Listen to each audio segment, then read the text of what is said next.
Évangile de Jésus-Christ selon saint Luc. Chaque année, les parents de Jésus se rendaient à Jérusalem pour la fête de la Pâque. Quand il eut 12 ans, ils montèrent en pèlerinage suivant la coutume. À la fin de la fête, comme ils s'en retournaient, le jeune Jésus resta à Jérusalem à l'insu de ses parents. Pensant qu'il était dans le convoi des pèlerins, ils firent une journée de chemin avant de le chercher parmi leurs parents et connaissances. Ne le trouvant pas, ils retournèrent à Jérusalem en continuant à le chercher. C'est au bout de 3 jours qu'ils le trouvèrent dans le temple, assis au milieu des docteurs de la loi. Il les écoutait et leur posait des questions.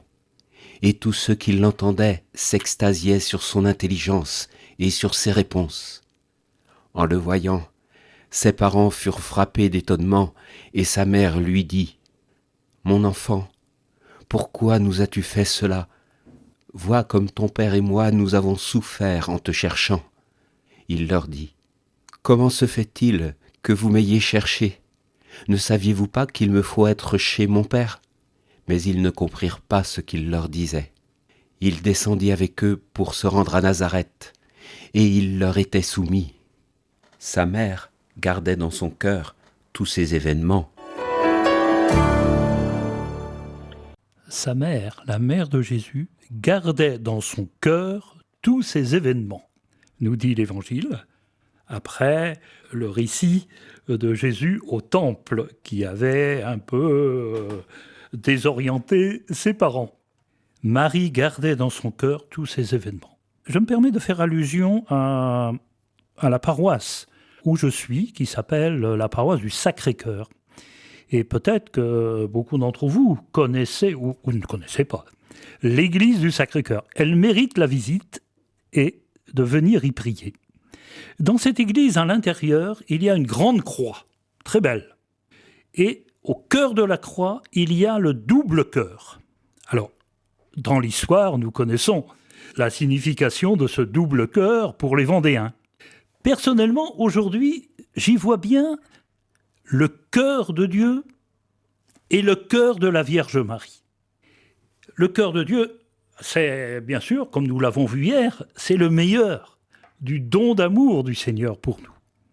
Et puis en même temps, Marie, qui retient dans son cœur, elle est pleinement associée, finalement, à cet amour de Dieu pour le salut de l'humanité. Marie a su vivre une alliance forte avec le Seigneur. Elle a su dire oui. Et en ce sens-là, elle est le modèle du cœur à cœur de chaque personne, de chaque communauté avec le Seigneur. Marie, elle nous représente. Elle est le signe de chacun de nous.